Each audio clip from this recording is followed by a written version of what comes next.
Hi, this is Mrs. Rodriguez with independent and dependent events. All right, let's first start with the warm-up. The warm-up says that this table shows outcomes of a number cube with 6 equal sides numbered 1, 2, 3, 4, 5, and 6.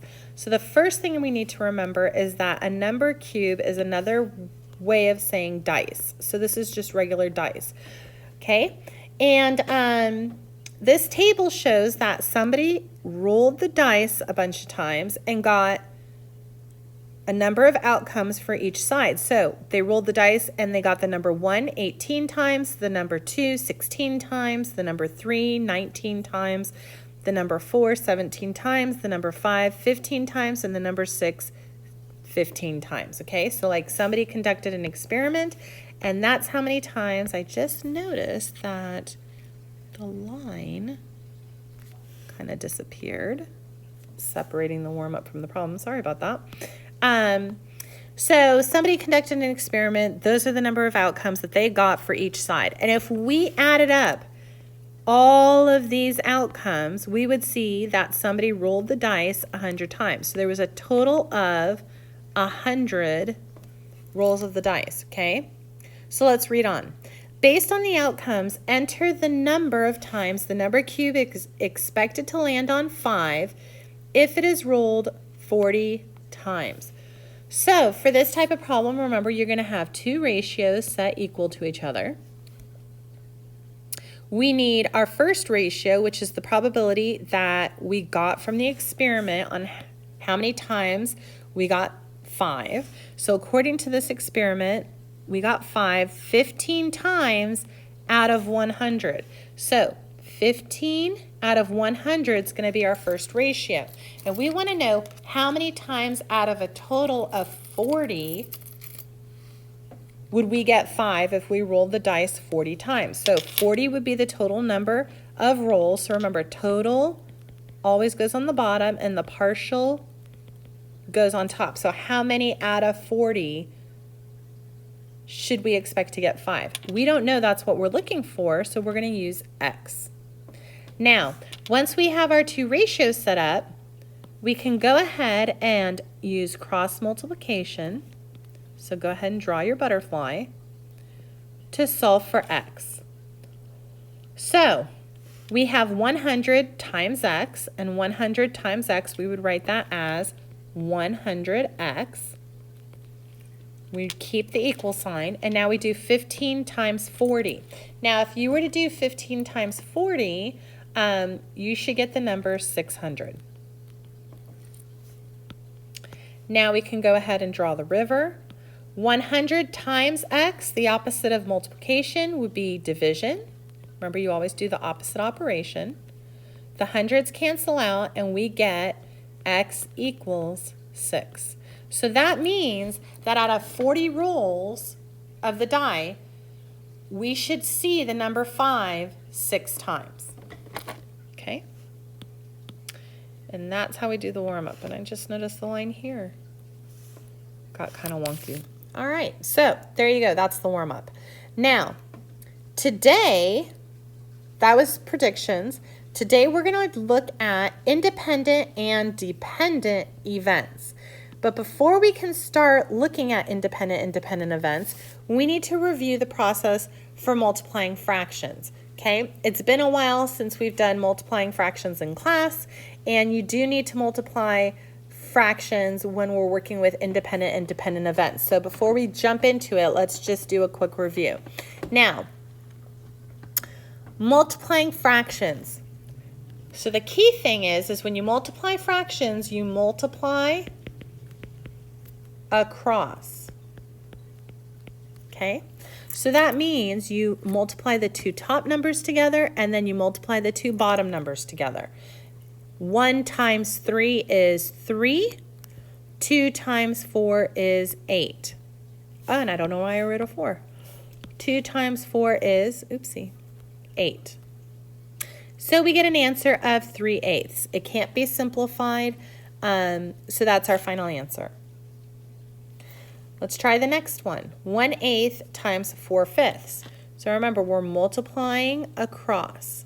So 1 times 4 is 4.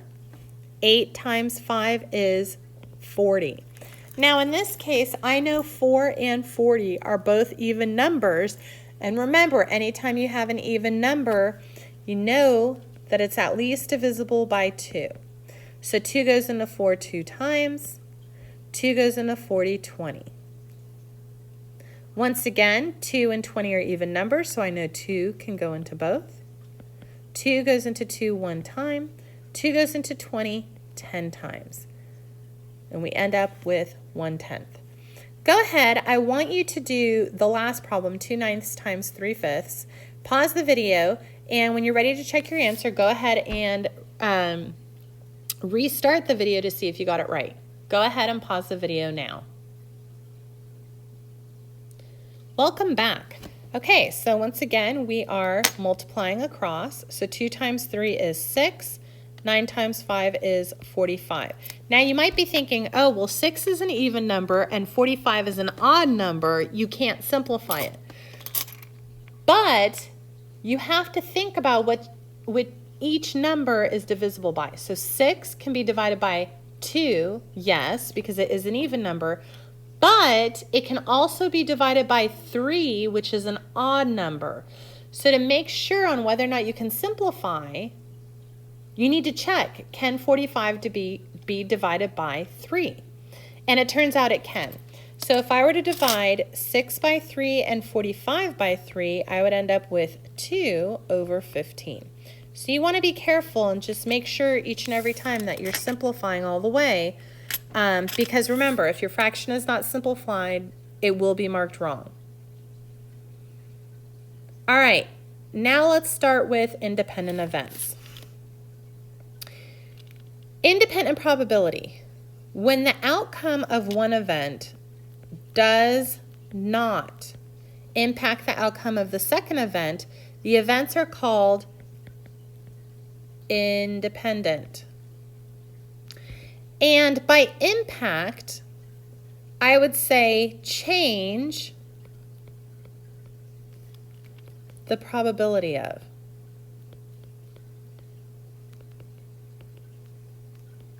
Would be a much easier way to say it. So instead of impact the outcome, if the one event does not change the probability of the second event, then the events are called independent. So we've already done simple probability when one event's taking place. Independent and dependent probability is when you have more than one probability going on at the same time. So instead of just flipping a coin and seeing what are the odds of getting heads, it would be, well, what would happen if you flipped 2 coins at the same time?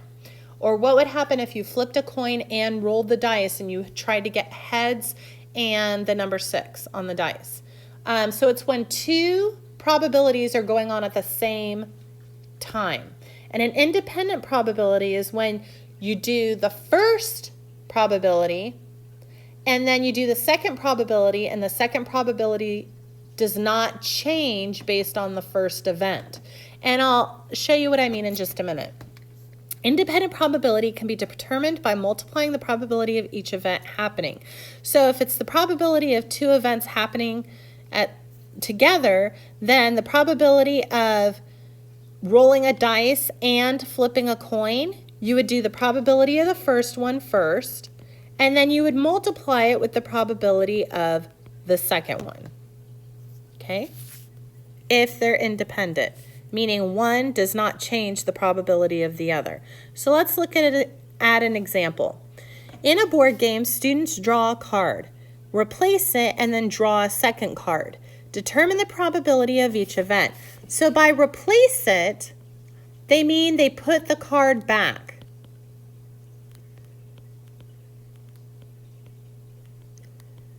Okay, now this is independent because yes, they take a card out of the deck, but when they're done with that card, they put it back in the deck, so the probability stays the same because you have the same number of cards. Now, it would be different and it would be a dependent event if you took the card out and then like put it on the table and tried to pick another card and never put the card back.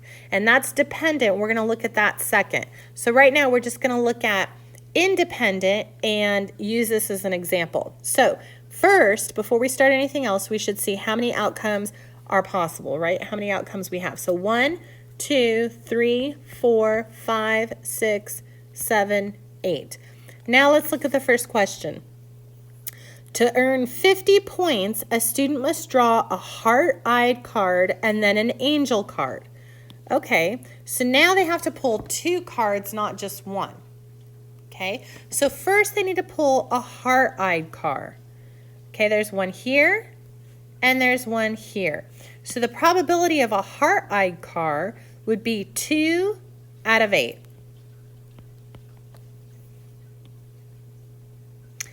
Now, they put the cards back in the deck, so you're back to having 8 cards. So, now they have to pick an angel card. So if I look at my deck of cards, there's only one angel card, okay? And the probability for it is 1 out of 8. Okay, since we put those other cards back in, there's still a total of 8 cards. The heart-eyed cards did not affect the probability of the angel cards because we put them back in. Now all we have to do is multiply these 2 fractions together, hence why we reviewed multiplying fractions. So we multiply across. 2 times 1 is 2. 8 times 8 is 64.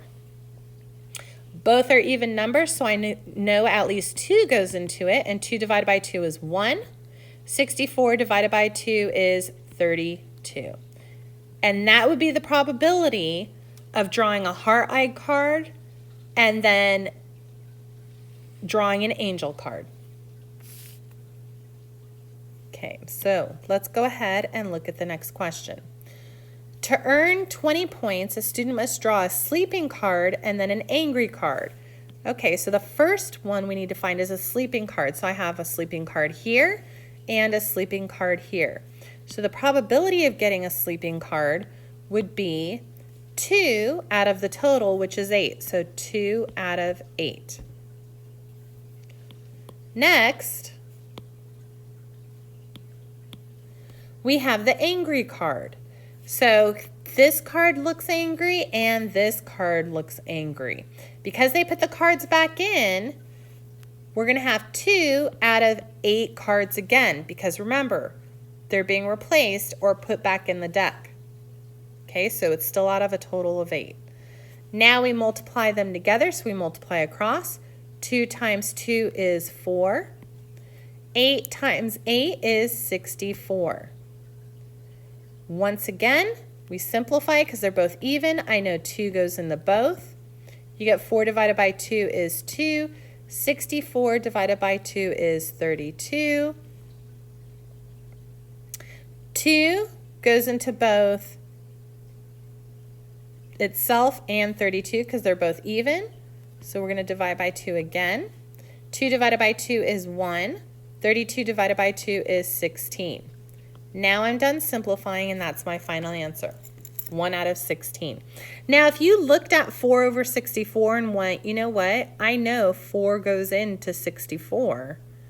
Why can't I just do that and do 1 out of 16? Because I know 4 goes into 64 16 times. You can. I'm just showing all the steps in case you don't see any that you recognize. So remember, if it's an even number, you can always do 2. And then just keep simplifying if you can anymore. Now, if you know of a bigger number that works, do that and you'll have less simplifying to do. All right, number 3 and 4, I want you to do on your own. Pause the video, and when you're ready to check your answers, go ahead and resume the video and see if you got the answers right. Go ahead and pause the video now.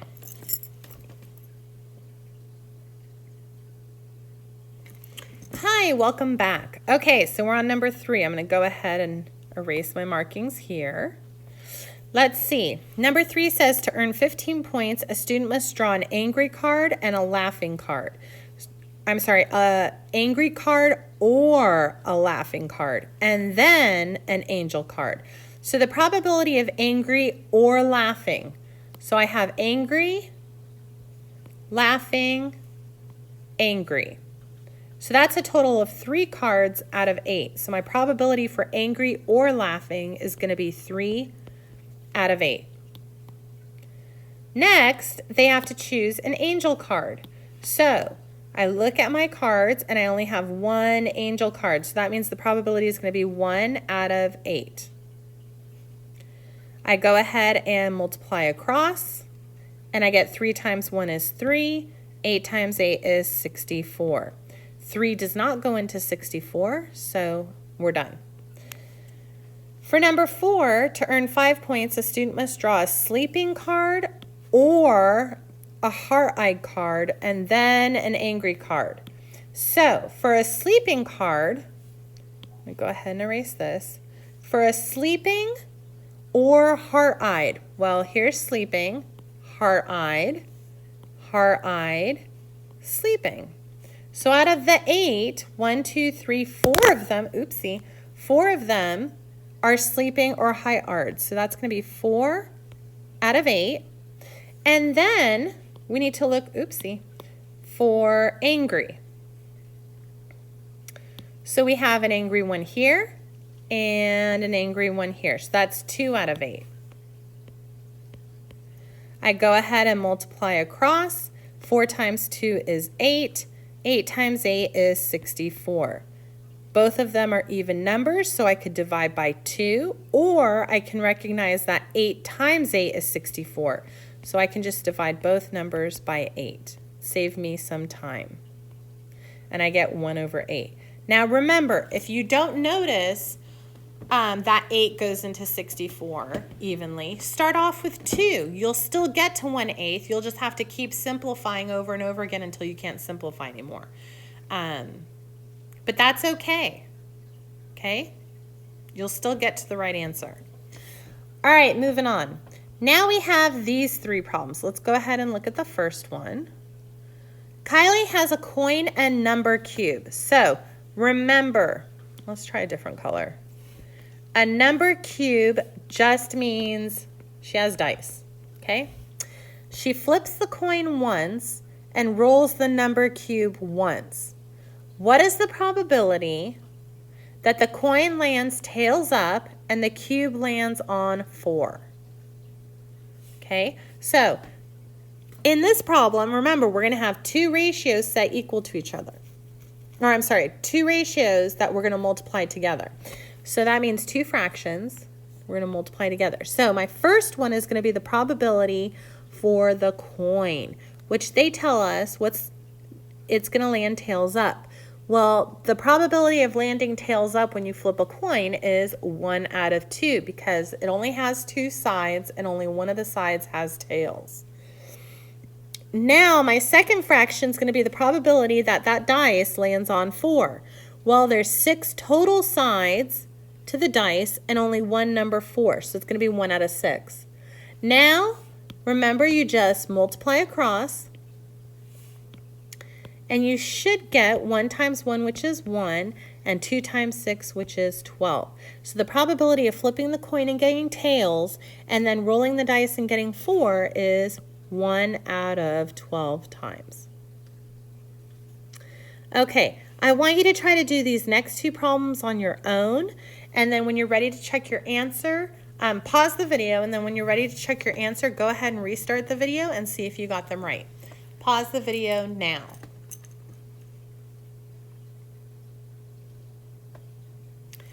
Hi, welcome back. Okay, so for the next one, there are 6 marbles in a bag. 3 are green, 3 are yellow. If you draw a marble, okay, so draw this here. That means to take out. Okay, remember, we have to understand what the question's asking. So it's saying if you take out a marble and replace it, so remember, replace it means put it back. So if you take out a marble and then put it back and then draw or take out another marble, then what is the probability of choosing 2 yellow marbles? Okay, so once again, we're going to have our two fractions that we're going to multiply together. The first fraction is going to be, what's the probability of the first yellow marble? Well, they told us right here that there's 6 total marbles in the bag. So I know 6 is going to go in the bottom because it's the total. Then they told us that there are 3 yellow marbles. So out of the 6, 3 of them are yellow. Now I need the probability of the second yellow marble being picked. Well, since they took it out and then put it back in, we still have a total of 6 marbles in the bag. And because they put that yellow marble back in the bag, that means there's still a chance of getting any one of the 3 marbles. So the probabilities are the same. Now, you can do 3 out of 6 times 3 out of 6. You'll get 9 out of 36, which you can divide both by 9. And you end up with 1/4. Or you could recognize that 3 out of 6 is actually 1/2 and do 1/2 times 1/2. And you get 1 times 1 is 1, 2 times 2 is 4. Either way works. The answer is 1/4. All right, for the third problem, one card from a deck of cards is selected and then replaced, meaning put back. And another card is chosen. What is the probability that the first card's a red card and that the second card is a diamond? So before we can do this problem, we have to know a couple of things about cards. And the first thing we need to know is that there's 52 cards in a deck. Out of those cards, half are red and half are black. Okay, so half red, half black. And the last thing we need to know is that there's 4 suits. Okay, 4 suits. There's diamonds, hearts, clubs, and spades. Now, the club and the spades are actually going to be your black cards, and your diamond and hearts are your red cards. Okay, so half the deck's red, half the deck is black. You have diamonds, hearts, clubs, and spades. So, looking at this problem now, we know we're going to have 2 fractions multiplied with each other. The first fraction is going to be, what's the probability to get a red card? Well, if we know half the deck is red, then the probability is half. And the second fraction is going to be the probability of getting a diamond. Well, we know there's 4 total suits, so that's going to go on the bottom. And then out of the 4 total suits, one of them is diamonds, so that's 1/4.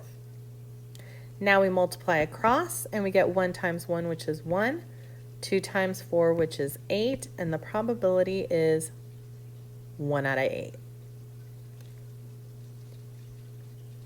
Okay, so that was independent events. You have the probabilities of 2 events going on together, and the first event does not affect the probability of the second event. They're independent, okay? One does not mess with the other. Now, we're going to look at dependent events. And dependent events is when the outcome of, let's change colors, when the outcome of one event impacts the outcome of another. That is a dependent event. Now, when it says impacts the outcome here, once again, we're going to put changes the probability. So, when the outcome of one event changes the probability of another, it's a dependent event, okay? So let's take a look at these 5 examples, and they want us to say whether or not they're independent or dependent. Does the first probability change the probability of the second event, okay? Or do they not affect each other and they're independent? So let's find out. Number 1, flipping 2 coins results in one landing on heads and one landing on tails. Well, you're flipping two coins, and flipping one coin isn't going to change what happens on the other coin. So they are independent. And I'm just going to write an I for independent and a D for dependent. Number 2, the captain of the football team is selected, and then the co-captain is selected. All right, this is an example of a dependent event. The probability changes. And why is that? Well, let's say we had 16, let's keep it simple. Let's say we have 10 boys trying out for the football team. I pick one to be the captain. So let's do it this way. Each dot is a boy. Okay? Trying out for the football, or on the football team. I pick a captain. So I'm going to pick this guy right here to be the captain. Now, I have to pick the co-captain. Well, the captain cannot be the captain and the co-captain at the same time, right? So I can't choose that person again. So instead of having all 10 kids to choose from for the co-captain, now I have only 9. Okay? I can't choose the captain to be the co-captain, so now I only have 9 kids to choose from, so the probability changed.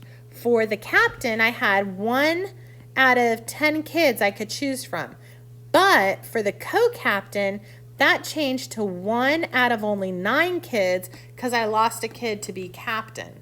All right? Because the probability of the second event changed, it was affected, then that means it's dependent on the first event. So that's a dependent event. All right, let's take a look at the next one.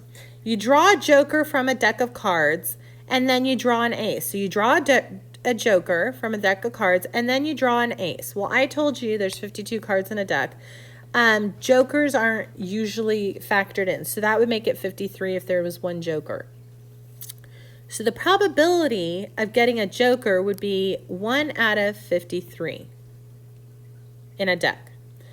Now, it does not say anything about replacing it or putting it back in the deck. So they pulled a joker out and never put it back in. So that means when you're finding the probability of getting an ace, you have 1 less card. So the probability of getting an ace now is going to be 1 out of 52. The probability changed for the second event. So this is going to be a dependent event. All right.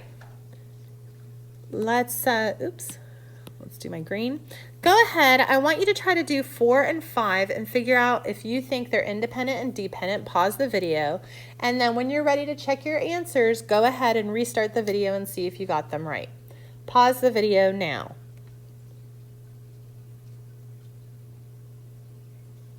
Welcome back. Okay, so number 4 said you draw a queen from a deck of cards, replace it, and then draw a 10. So they put the card back in. So 52 cards in a deck if you don't have any jokers. So let's say we don't have any jokers. So the probability of getting queen would be 1 out of 52. Then they said that they replaced it, meaning they put it back. When they put that queen card back in the deck, and then they draw a 10, well, to get a 10, oopsie, hold on. First of all, there's 4 queens in a deck. So that would be 4 out of 52. Sorry about that, guys. So when they go to draw a 10 from the deck, there's also 4 10s, and the total number of cards do not change. It's 4 out of 52. Why? Because they put that queen card back in the deck. So the probability does not change for the 10. It's still out of a total of 52 cards. So because it doesn't change, it's independent. And number 5, a coin is flipped and a number cube is rolled. Well, you can flip a coin and you can roll a dice all day. One does not affect the probability of the other. They're 2 separate things, so they are independent. Okay. All right, so with independent probability, remember the probability does not change. We know we take the probability of the first thing and we multiply it with the probability of the second thing. Okay, and we did some example of those. Now for dependent probabilities, the probability do change. So what ends up happening is you still take the probability of the first event, but then when you take the probability of the second event, it's the second event after the first event. And I'm going to show you what I mean. All right, use the understanding of independent and dependent events to answer the questions. All right, let's take a look at number 6. Neil goes to the pet shop and selects a treat from his dog. He chooses one and then chooses another. What is the probability that Neil selects a bone and a ball? Now, first we need to know how many total treats does he have to pick from. So we have 1, 2, 3, 4, 5, 6, and 7. So, first, we need the probability of picking a bone. Well, we have bones here, here, and here. So the probability of picking a bone is 3 out of 7. Now I look at the probability of picking a ball. Well, okay, here's where you can see if it's independent or dependent. When he reaches in, he takes out a bone. He's not going to put it back. He chose that treat and he's going to give it to the dog. So now how many treats are left?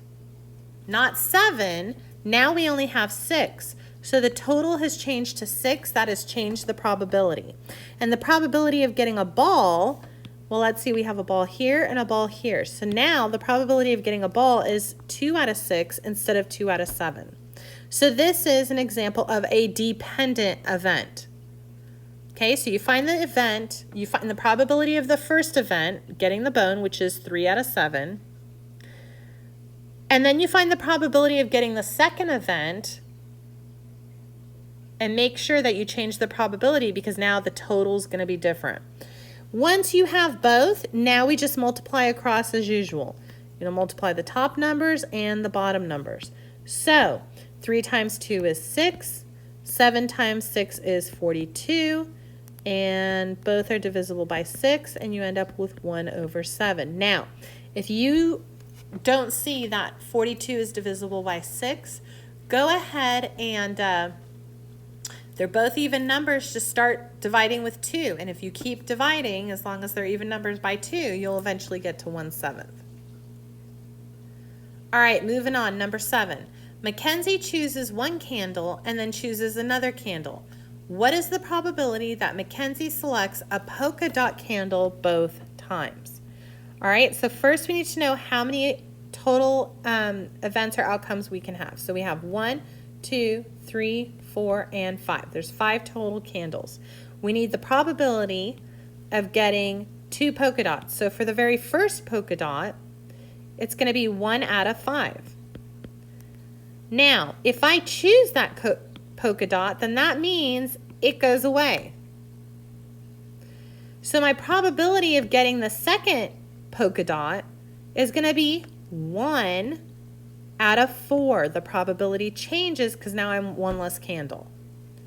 Okay, now I multiply across. 1 times 1 is 1, 5 times 4 is 20. So 1 out of 20 is your chances, or Mackenzie's chances, of picking 2 polka dot candles.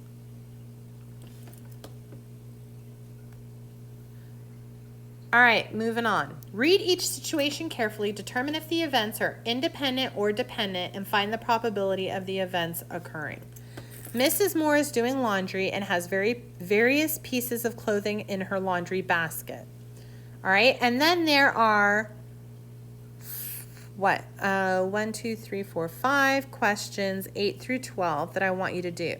Now, before you go ahead and work on those problems, there's a couple of things I want to go over. First of all, remember, we need to understand our vocabulary, because if you don't know what the words are, you're not going to know what they mean or how to answer the question.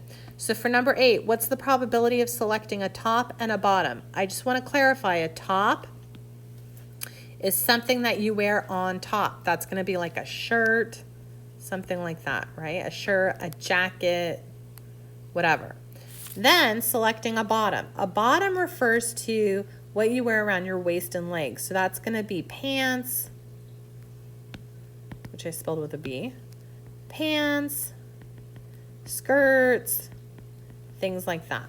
Okay, so if we look at the picture, we see that we do have pants, we have skirts. For the top, they do have a shirt, okay? Now, they're also going to mention striped socks. Striped socks refers to these socks, okay? These socks here are not striped. They're just regular solid white socks, okay? And this right here is a towel. So now you understand that a top refers to the shirt, bottoms refer to the pants and skirts, the striped socks are the ones that have stripes going all the way down, okay? And that the square piece on the end is a towel. Let me go ahead and erase all of this. The other clarification I want to make before you get started is the number of items. Remember, you need to know the total number of outcomes because that's the number that goes on the bottom of your fraction.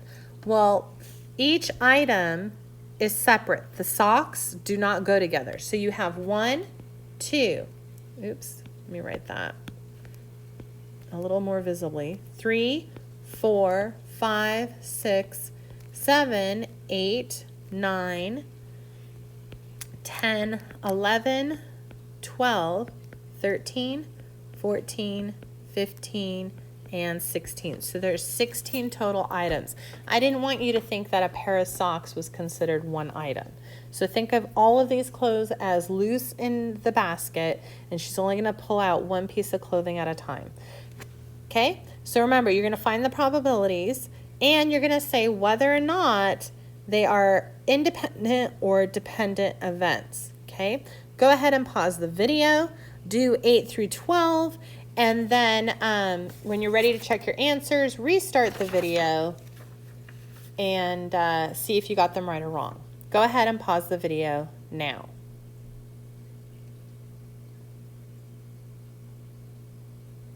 Welcome back. Okay, so number 8, what is the probability of selecting a top and then selecting a bottom? So there is one top out of all 16, one shirt, and you're also going to select a bottom. Well, when you take the top out, you're not putting it back in. Okay, it doesn't say that it replaces it or puts it back in. So once that shirt is out of there, now our new total is going to be 15 items, not 16. And selecting a bottom, well, we have 1, 2, 3, 4, 5 bottoms. So the probability is going to be 5 out of 15. We multiply across and we get 5 out of 240. 5 goes into both. So we end up with 1 out of 48. Because the probability of the second event, the total changed, that means this is a dependent event. Now, for number 9, what is the probability of selecting a striped sock, replacing it, and then selecting another striped sock? So in this case, the probability of getting the first striped sock is, let me go ahead and erase. The first striped sock, the probability is going to be, well, how many striped socks are there? 1, 2, 3, 4, 5. So it's going to be 5 out of the total 16. Now, they put the sock back into the basket. They replaced it. So the probability of getting the second striped sock is also 5 out of 16, which is 25 over 256. It does not reduce. So that's your answer. And because the probability for the second event or the total does not change, this is an independent event. 10. What is the probability of selecting a towel, replacing it, and then selecting another towel? Okay, well, they replaced it, so the totals are not going to change. There's one towel in the picture, so it's going to be 1 out of 16. They took the towel out, they put it back in. Well, then you have 1 out of 16 chances of picking it again. You multiply across and you get 1 out of 256. The total outcomes for the second event does not change, so they are independent. What is the probability of selecting a skirt and a top, one choice after another? So the probability of getting a skirt is going to be 2 out of 16 times our second probability, which is the probability of getting a top. Okay, well, in this case, they chose the skirt, so these two are gone. And now it just leaves the top. Well, we only have one top, but now instead of having 16 items, we only have 14. So it's going to be, right? Am I right? There's only one top. So it's going to be 1 out of 14. Or I'm sorry, they only choose one top, one skirt. Okay, so one skirt goes bye-bye. So it's actually going to be, let me go ahead and fix this, 1 top out of 15, because they're not going to put on 2 skirts. They're only putting on 1 skirt. So there's still going to be 1 skirt left in the basket. All right, now we multiply across and we get 2 out of 240. They're both even, so I know 2 goes into both, and I end up with 1 over 120. The number of, oh, no, that's not what I want to do. The number of outcomes for the second event changes, so that makes this one dependent. All right, number 12. What is the probability of selecting a matching pair of solid socks, one choice after another? Once again, they don't say that you put it back. So you're going to pick the first sock, and it's going to be out of 16. You're not going to put it back in, so then your total number of outcomes possible is going to come down to 15. Okay? So there are how many solid socks? Let's see. Try to erase some of these old markings. And we have 1, 2, 3, 4. 4 solid pairs of socks. So they take out the first sock, 4 out of 16. Now there's 1 less solid sock, so now it changes to 3 out of 15. Multiply across and you get 12 out of 240. 12 actually goes into 240 20 times, and you end up with 1 out of 20. So I divided by 12. Now remember, if you don't know that, that's okay, because you can start dividing by 2's and you just keep going as long as the numbers are even until you can't divide anymore. And you'll end up with 1 over 20. It'll just take you a little longer. Now, because the second event's total outcomes changed, the probability changed, this is a dependent event. All right, 13. Go ahead and try to do 13 on your own. Pause the video. And when you're ready to check your answers, go ahead and restart the video.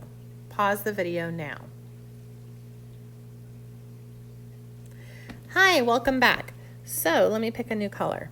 Harmony places the letters in the word December into a bag. A letter will be randomly selected and not replaced. That's important. Selected and not replaced, meaning they're not going to put it back. That means it's a dependent event. Okay, the probability of the second event's going to change, so we need to keep that in mind. Then another letter will be selected.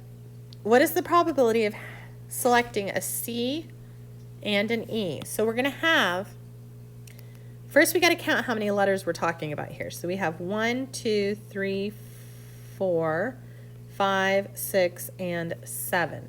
So there's 7 total letters.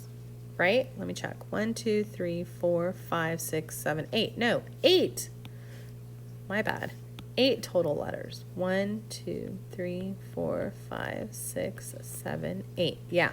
So, total letters is equal to 8. Okay? The probability of getting the first thing, C, is going to be, well, there is only 1 C. So that's going to be a probability of 1 out of 8. They don't put it back in. So that means the probability of getting an E is not going to be out of 8 now. It's only going to be out of 7 because they don't put that letter back in. Okay? And we need to look and see how many C's we have. Well, E's. We have 1, 2, 3 E's. So it's going to be 3 out of 7. Now we multiply across. 1 times 3 is 3. 8 times 7 is 56. And that would be the probability of selecting a C and then an E without replacing the letters. All right, go ahead and pat yourself on the back if you got the answer to that question correct.